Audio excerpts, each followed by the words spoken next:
Jesus' name. Amen. It was Thursday. I'd gotten home. Day's over. I'd seen more people that day than I could remember.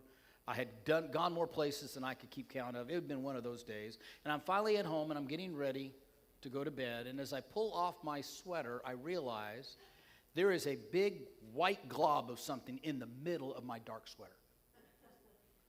And I figured out what it was the cream cheese that was on my bagel that morning as I ate it. And the reason I knew it was the cream cheese in that morning is the next day when I went to my office and knelt down at my chair to pray, there was a big glob of it on the chair. So I knew I'd prayed on it, and it was there, and it followed me around all day long. And I thought about all the people I'd seen, all the places I've been.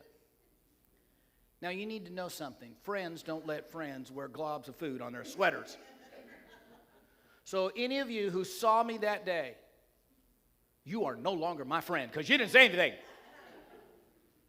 Today we are in episode 3 of a series that I titled The Dust of the Rabbi. Now that phrase is not new to me. You see, in Jesus' day, a rabbi was more than just a teacher. They were a spiritual master. They were an authority. They were a guide for people. And a disciple was more than just a student. They were an apprentice is what they were. They were dedicated to knowing whatever that rabbi knew so they could do whatever that rabbi did so they could become what that rabbi was. And consequently, disciples, the term in Hebrew, by the way, is taladim. Disciples were people who would go to a rabbi and say, "Can I follow you? Will you allow," by which they meant, can I literally follow you around day after day after day so that I can see, learn what you know and do what you do because I want to become what you are. May I follow you?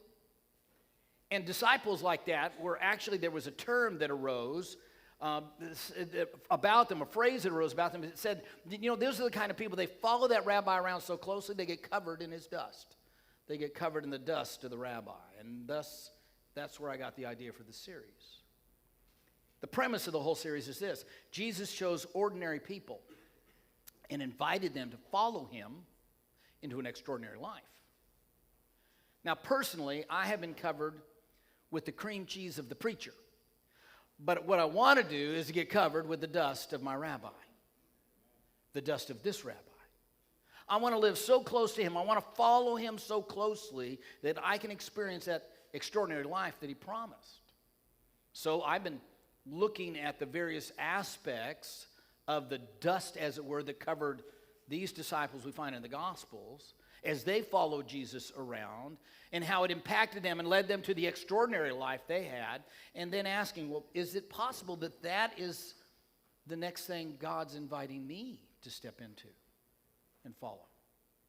If you were here with us, we began with what we called the foundational, the basic lesson Jesus taught anybody who wanted to follow him, and that was just follow. He said to them, whoever wants to be my disciple must deny themselves, pick up the cross, and follow me. And the reason we learned that is that, and follow that, or learn that, was because here's what we discovered. Disciples are those who take their next step to go wherever Jesus is taking them. That's all this is about. Just take that next step wherever he's taking you. Because here's the frightening thing. What we learned is followers who don't follow get left behind. I don't want to get left behind. Have another year where nothing's changed. So follow, just follow. That was the first one we listened. Then we looked last week at what we called the absolute true north principle, that if you're going to be a follower, here's what he says, the thing that'll mark you, the thing that'll absolutely make sure that you clear everybody else is that if you just love each other. Love everybody. A new command I give you, said Jesus, love one another. And the reason that is simple is because when we love each other, we make the invisible God visible to other people.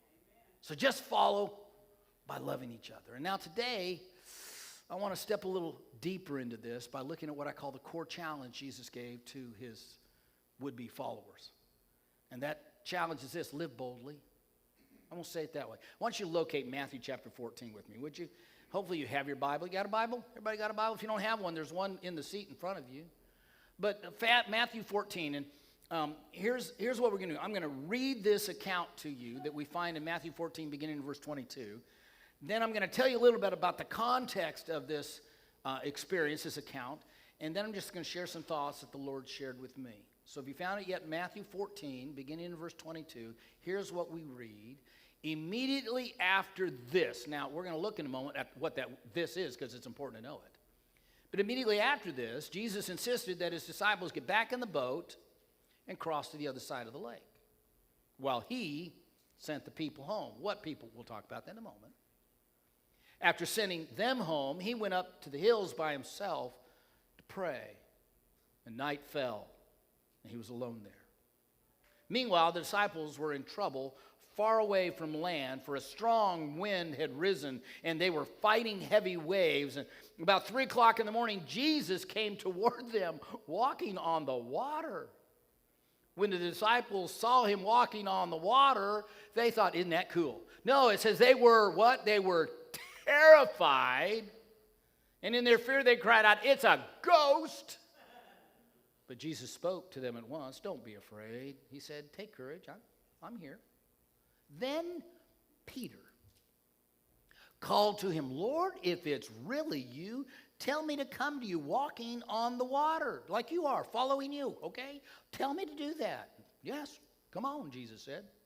And so Peter went over the side of the boat and walked on the water towards Jesus. Now, typically we go straight in this account when we preach on it to where Peter sees the wind and the waves and what? He goes down, right? But can we just pause for a moment and let it sink in that Peter walked on water too? Okay, we don't know how many steps he took. We don't know how far he got, but Peter walked on the water. So the next time somebody disses you and says, you're not Jesus, you can't walk on water, you can say, look, I may not be Jesus, but I could be like Peter. Because Peter walked on the water. But when he saw the strong wind and the waves, he was terrified and began to sink. Save me, Lord, he shouted. And Jesus immediately, notice that, Jesus immediately reached out and grabbed him. You have such little faith, Jesus said. Why'd you doubt? And when they climbed back in the boat, the wind stopped. And then the disciples worshiped him. You really are the Son of God, they exclaimed. Or to put that in our vernacular, you the God man. You the God man, Jesus. You got it. Now, again, it's important for us to understand the context of what is going on here. The immediately after this. What was the this? Well, if you get back into your Gospels, and they all record this, this is one day's event. And the beginning of that day, early part of that day, Jesus gets news that his cousin, John the Baptist, that he'd grown up with, probably his best friend growing up, had been beheaded. So he just lost a close family member to beheading. That's pretty rough. And so what Jesus did is he tried to get away because he needed to find a place to pray and grieve. And so he gets in the boat with his disciples, and they start along the shoreline so they can find a private place. You know what the crowds did who were there? They just followed him right along the shore. He's right out there. We're just following along. They're just following along. And so when he finally pulls the boat in ashore, they're already there, and it says Jesus had compassion on them. So he went ahead and he ministered to them. He healed a bunch of them. He even fed them all. 5,000 plus that day. That's a pretty big deal.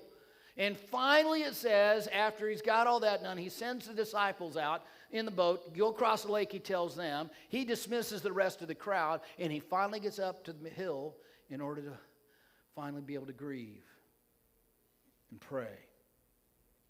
Now, as he's doing that, though, he's looking down in the water. Now, I was very privileged to be on the Sea of Galilee once, and literally it is surrounded by these hills that go up. So if you're anywhere on those hills, you can see that whole lake. And it says he's up there praying and grieving, and he looks down and he can see his disciples are down there in that boat, and they are in trouble because there's a storm. And what does he do? He just goes to take care of them. His primary intention, however, was not the calming of their storm. It was the strengthening and the stretching of their faith. Please catch that. I won't say it again. Jesus went out to them walking on the water, not in order to calm their storm. He went out there to stretch their faith, to get them to grow and learn, discover more in him. And that's what led me to a question that I want the Lord to help us ponder today. Most preachers, most lessons, most sermons I've ever heard and read on this particular passage all focus on the storm or on Peter going under when he lost his focus on Jesus. And those are good lessons, absolutely good lessons. But pondering Peter's failure is not what I believe the Lord wants us to consider today. Let's not cast shade on Peter. He stepped out of the boat. Have you ever walked on water? I don't think so. So let's not cast any shade today. The question I believe the Lord wants you and I to struggle with is this.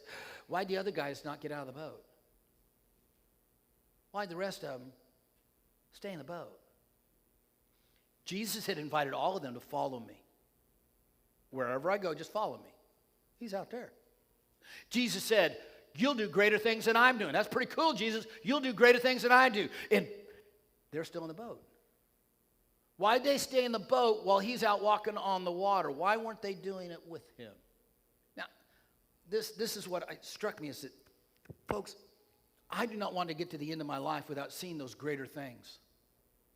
I don't want to get to the end of my life without seeing, Jesus said, you'll do great. I want to see those greater things. I want to see God do the impossible. I want to see God do the miraculous. I want to see God do the powerful. I want to see God do the exceedingly abundantly beyond all I can imagine, okay? I want to see that. I don't want to get to the end of my life and still be in the boat.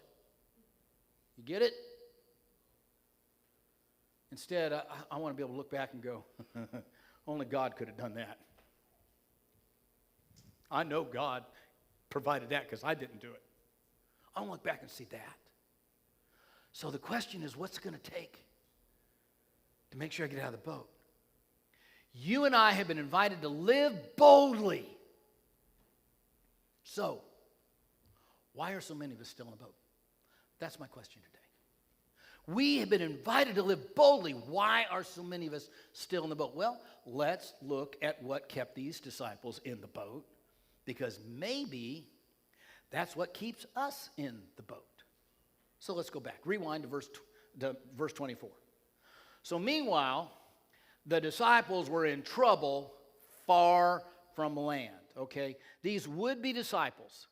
Remember, some of them were professional fishermen. This is what they did for a living. They'd been on that lake all of their lives. They knew how to do that. I mean, come on. They were in trouble. Yes, these were waters that they had grown up on. Yes, they knew how to handle that. But right now, they were in trouble because things were out of their control all of the sudden. And what that tells me is one thing that can keep you and I in a boat so often is our attempt to be in control. I brought some objects with me today that I'm hoping will help make this point, so I'm going to bring them out here, and hopefully I'll get this thing to work right. What's this? Somebody? Okay, if you're in a canoe and you want to control the canoe, what do you better have hold of? That's right. Because if you're in the back of that canoe, you can paddle everywhere you want. Linda and I, when we first been married, we went on one of those canoe trips down the Illinois River. And I'm in the back paddling, and doing this. And she keeps saying, why do you keep steering us into the shore? One time, I was trying my best to get it right, and I stuck our boat right into the shore with her in the front and all of the bushes and the spiders coming down on her back. She was not happy. No, she wasn't happy. And at one point in time, I thought I was being helpful. Peyton, I thought I was being helpful. I said, Linda, there's a big spider on your back. She's going, get off, don't what are you doing? Okay, so, and I learned that this is not the way to get a spider off the back. Anyhow, you all know that if you're in a canoe, whoever holds the oar is in control, okay? Any control freaks in here? You can raise your hand or not, because we already know you are. I mean, everybody else knows the control freaks. And you know what I've discovered? That the only people who don't recognize a control freak are control freaks. I mean, really. So we have this tendency to want to control. We're backseat drivers.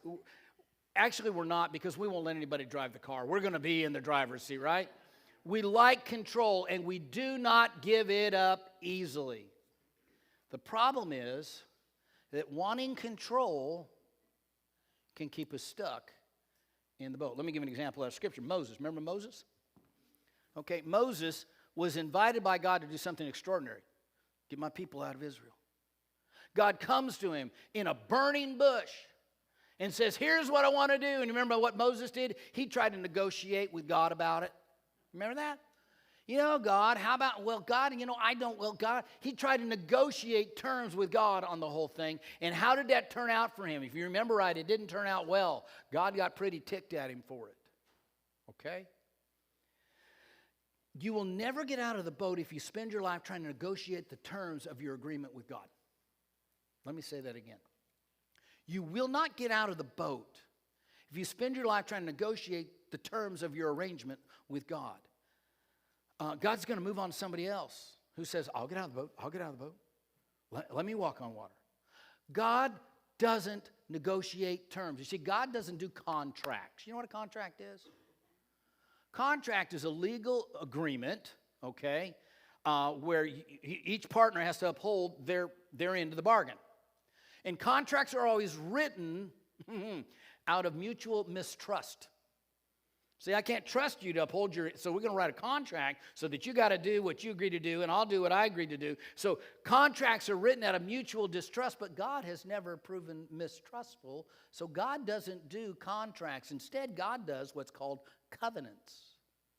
A covenant was an agreement, if you will. It was a promise made by somebody to somebody else, and it was based on their trustfulness. God is trustworthy. God makes covenants with people. God made a covenant with us through Jesus, a covenant to forgive us, to make us a part of his. But some of you are still trying to control the terms of your covenant, and God doesn't do it that way.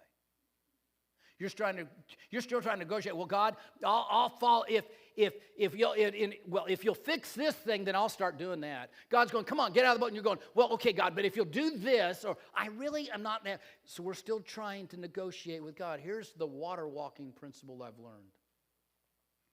I can either hold on to his hand or I can hold on to control, but I can't do both.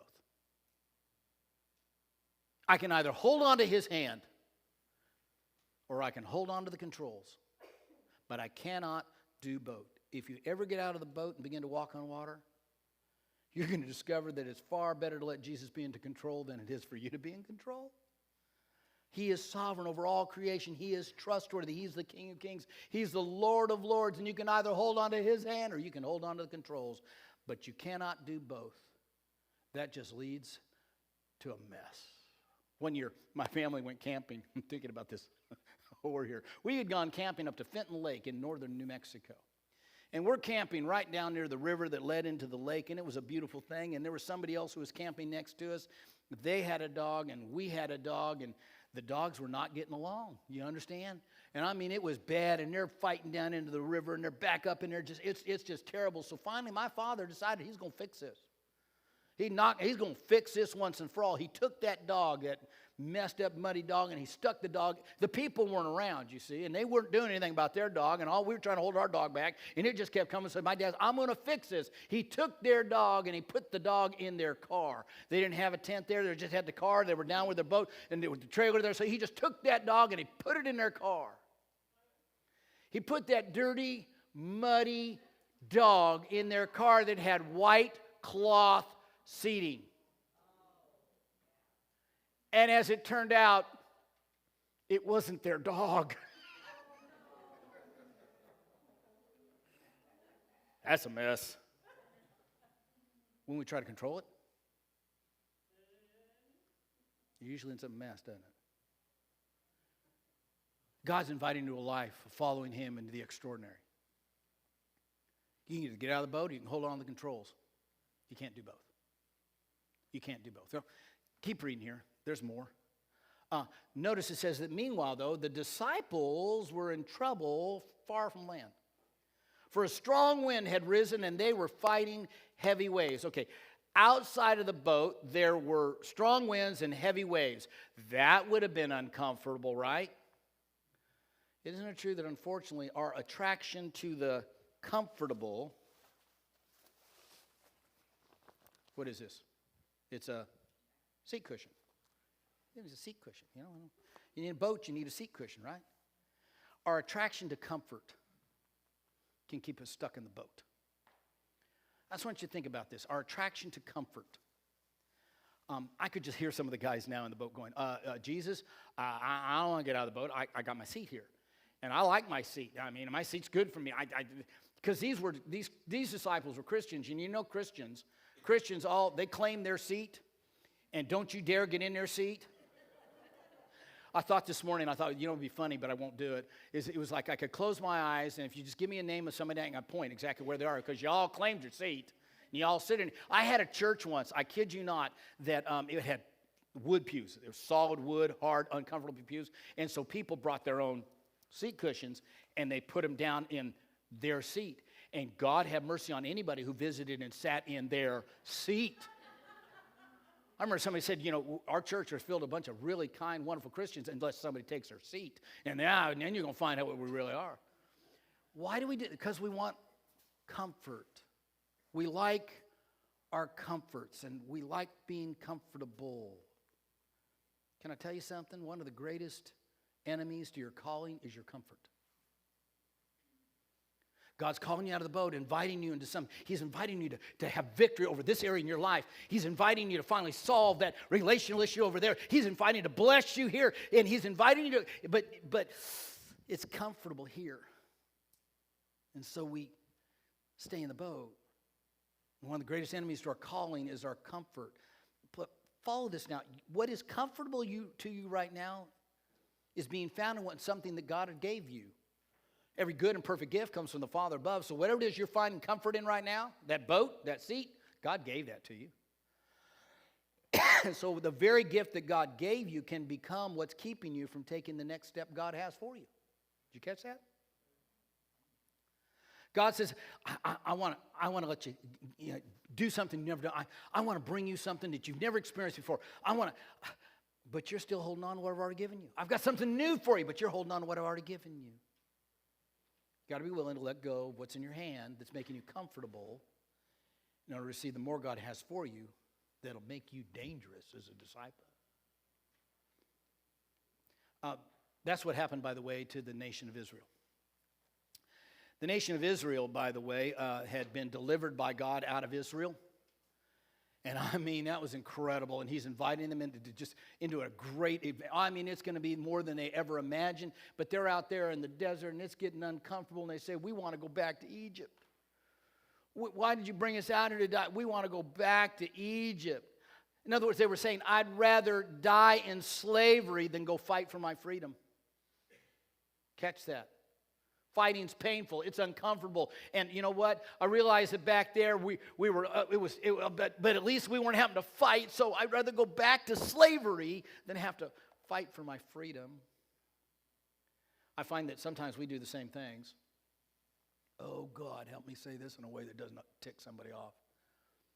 We would rather stay in our dysfunction than get out of the boat where it's uncomfortable. Do you know there are people, I know he is no good for me, but I think we're going to finally get married. It's been 5 years. How's that working for you? I know this addiction's killing me, but I think I can control it. I think I can control it. And how's that really been working for you for how many years now? The thing about dysfunction is that it can become comfortable. You know how it works.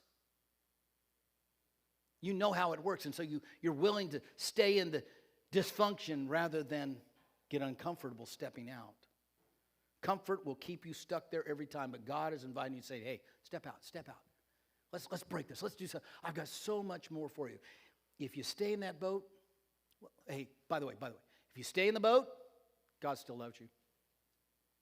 If you stay in that boat, he will in fact still use you. God used some of those guys who were stuck in that boat that day.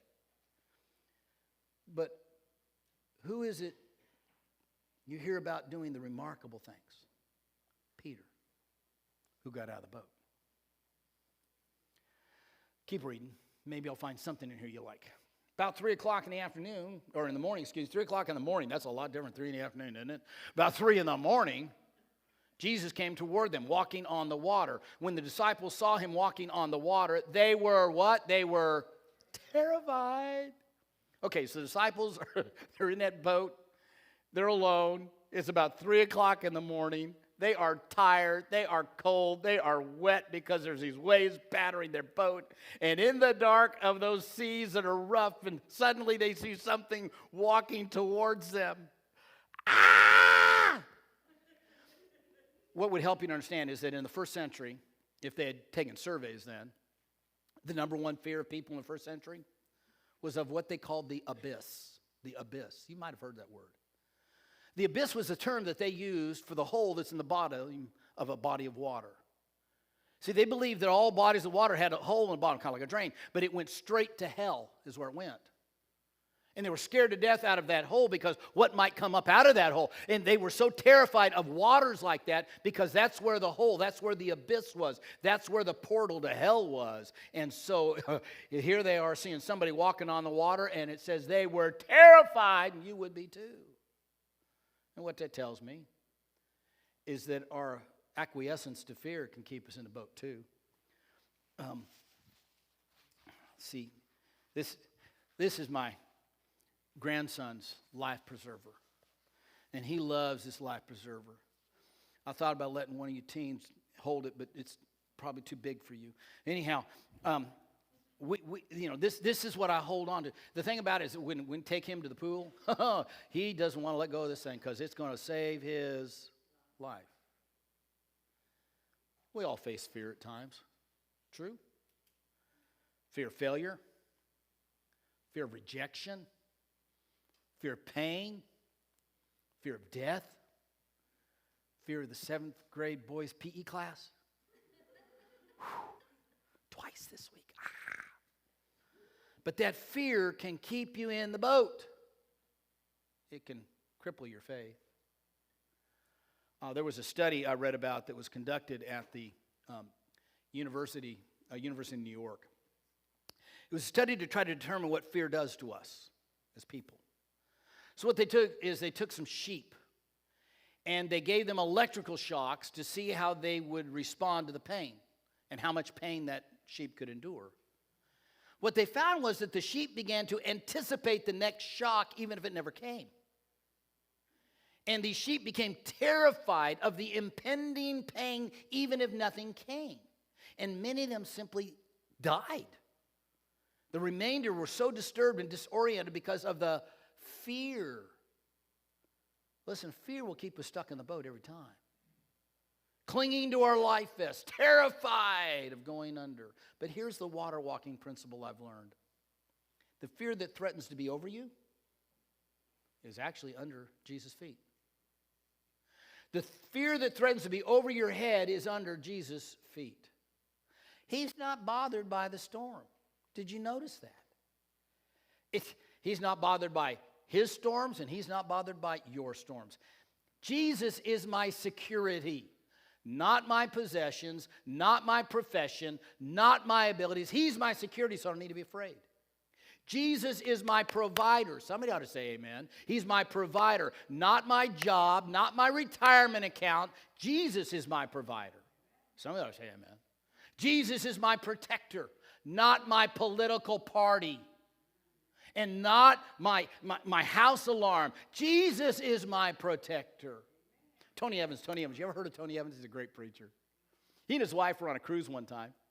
And they said they were in their cabin, and suddenly the announcement comes on all over everywhere. Everybody's to return to their cabin. And they're saying to them, the captain wants you to know that we are getting ready in just a short while to enter into a storm, and so it's going to be a little rough.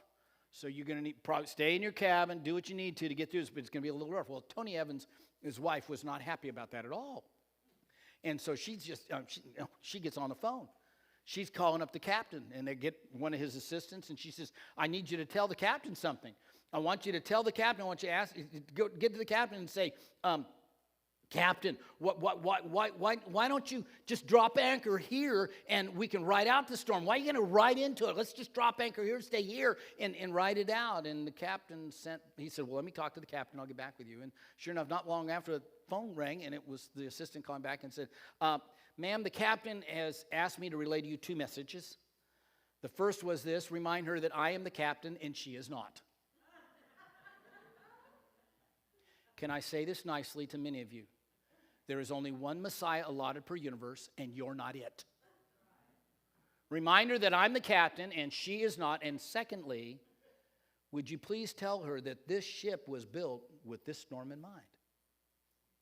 This ship was actually built with the storm in mind. Jesus wants you to know he has constructed you, he has gifted you, he has empowered you with this storm in mind. So you do not need to give in to fear. Disciples just follow. Keep reading. Maybe I'll find something in here you like.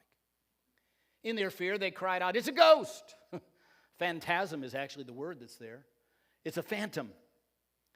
They immediately thought the very worst. Catch that. They immediately thought the very worst. That's got to be some ghost that's come up out of the abyss, out of that portal from hell. That's a demon ghost coming to get us.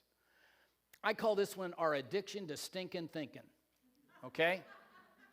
Our addiction to stinking thinking. And what I brought to illustrate that is some stink bait. You want me to open it for you? Stink bait. Do you use stink bait? Jackson, you use stink bait? You better catch, because otherwise it's going to open.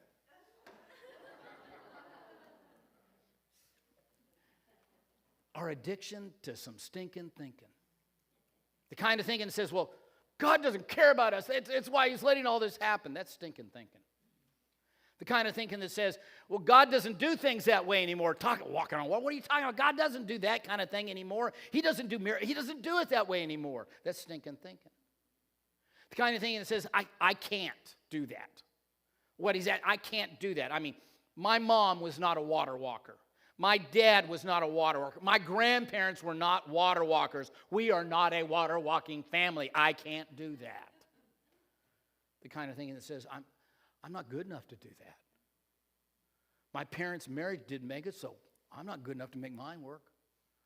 My family was always broke. They never had enough money for anything, so I don't have what it takes to actually live on a budget. I lost my innocence back in college, so there's no sense in even bothering now.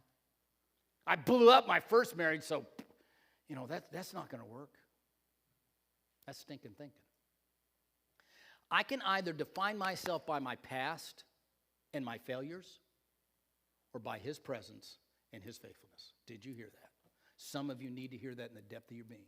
You can either define yourself by your past and your failures, or by his presence and his faithfulness. If anybody had a past, a failure, it was Peter. Think about it. But remember, Jesus didn't let his past determine his future. Your past does not determine your future. Just because you have failed doesn't make you a failure. Jesus is a turnaround master. He really is. When you don't see a way, he is that way maker. When you feel bound up by your past, he is a chain breaker. When you feel you've blown it and can't come back, he's a resurrector. So here's the principle I've learned about water walking here. As long as you tell yourself you can't, you won't. As long as you tell yourself you can't, you won't. If I don't deal with my addiction to stinking thinking, I will stay stuck in the boat. And do you know who else is in the boat? Other boat dwellers. And do you know what they're doing? They're thinking, stinking thinking. That's what they're thinking. I want to dream so big that if God doesn't show up, I'm going under. I want to live boldly. I want to try it. God says, follow me. Okay, I'm going to follow you. I want you to follow me to Caney. Are you nuts, God? I'm going to follow. I want you to work in that school. Have you seen that third-hour group of kids? I'm just going to follow. Do you get it? I want to live boldly. I don't live where I declare, I don't know how it's going to happen. I don't know when it's going to happen, but it's going to happen. God is going to come through and do greater things. That's where I want to live. So if I want to get out of the boat, how do I do it? What gets us out of the boat? Now let's look at Peter real quickly. So Peter called to him, Lord, if that's really you, tell me to come to you walking on the water. Come on, Jesus says. Catch the fact that Peter asked Jesus to command him, to give him a word that he could trust on and act on. Follow that. Don't miss the fact that he's in the middle of a storm. In the middle of the storm, our tendency is to ask Jesus to do what? Fix the storm. You know, we want him to come up with a solution, to fix our situation. To walk on water, though, stop asking the Lord to fix your situation and start asking him to give you a word. See that? When you're facing one of those times, quit asking him to fix it and start asking him to give you a word. Just tell me where to step, and I'm stepping. Tell me what to do, and I'm going to do it, God. I'm just going to step into that. Instead of asking you to fix them, change that, supply it, God, fix it. God's saying, I want you to step here. Okay, I'll just step there. Ask for a word from God and then just take it. Water walking, doing greater things is not a matter of trying your own thing and saying, God, would you bless what I'm going to do? This is the thing, and I got to fix it, so I'll try this to fix it. Would you help me do that, God? No, no, no. Water walking is getting a word from God and stepping out. Stepping out. Ask for a word of direction and follow it. Even if it's something that I'm incapable of doing on my own, even if it's a word beyond my comfort zone, even if it doesn't make sense, even if it embarrasses me, just give me a word and I'll follow. So Peter went over the side of the boat and walked on the water towards Jesus. Please notice that Peter didn't just, it's going to get my good shoes wet. What does it say? Peter just got out of the boat. And I guess that's the point. Go all in with Jesus. If you're going to walk on water, you need to just go all in with Jesus. For some of you, you're half in the boat, you're holding with one foot over the boat, you're kind of still stuck there. That's a very precarious place to be. Listen carefully. Something does not give itself fully to you until you give yourself fully to it. Follow this. This is really important here. Jesus said, give and it will be given to you. Good measure, pressed down, shaken together, running over, will be poured into your lap. For with the measure you use, it'll be measured to you. Give and it will be given to you. What's the it? The it is whatever you gave. Now, Jesus was specifically in that context of that verse I shared with you, he was talking about generosity. That was in Luke 6. You give generously, and generosity is going to come back into your life. And far too many of us in this room need to learn this lesson. Just be generous, and generosity is going to come back to you. Now, I am not a prosperity preacher. You know that. But I think I can be called a blessing preacher.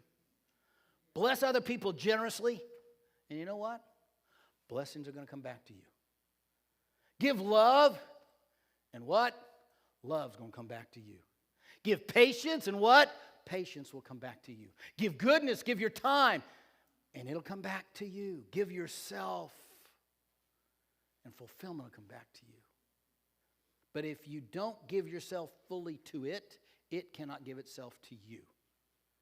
I hear people say all the time, but I've never seen God work in greater ways. Well, have you ever given yourself fully to it? Have you ever stepped out of the boat?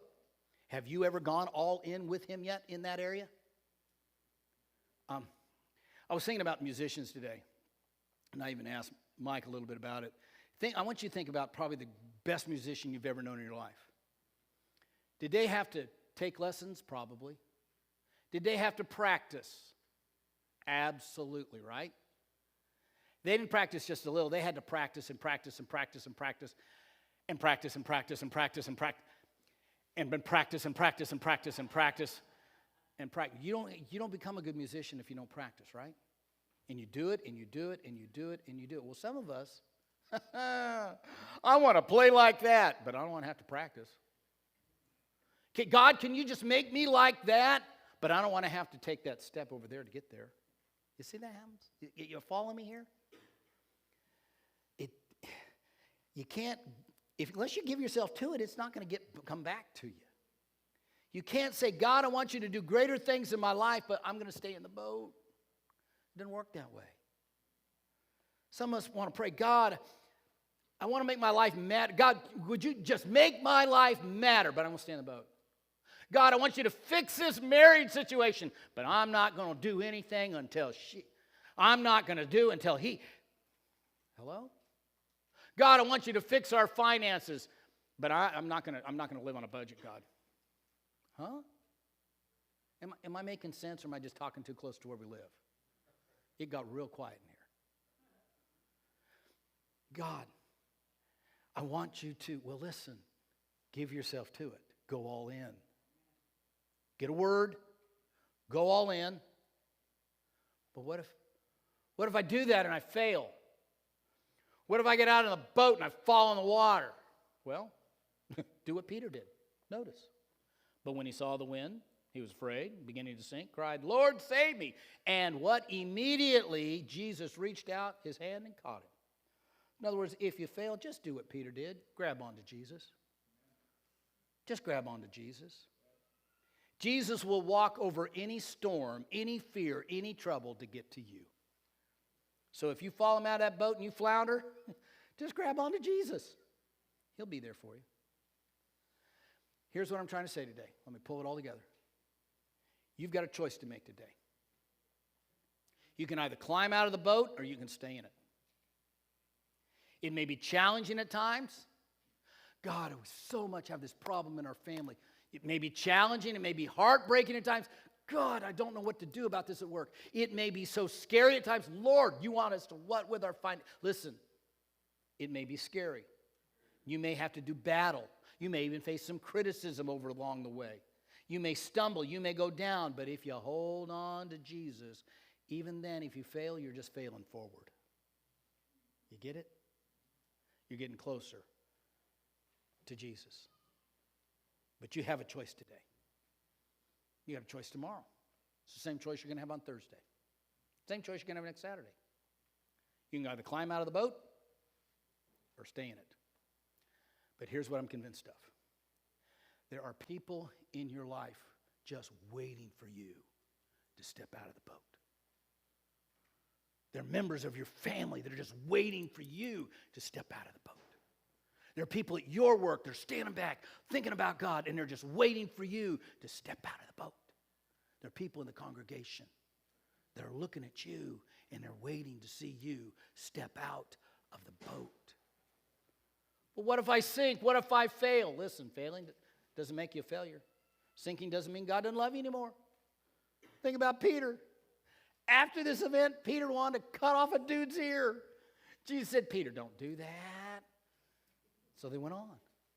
Peter then denies him 3 times. Denied him. When Jesus needed him the most, Peter denied him. But who's the one that got to preach the first sermon that started the whole church? Peter.